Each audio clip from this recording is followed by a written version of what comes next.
Hello, in this video I'm gonna show you how to change sound settings in screen recorder on Redmi Pad Pro. First, let's slide down from the top right corner of your screen to reveal control panel. In control panel shortcuts, find recording.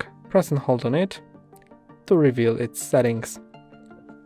Here you can go to sound source and choose non-microphone system or both.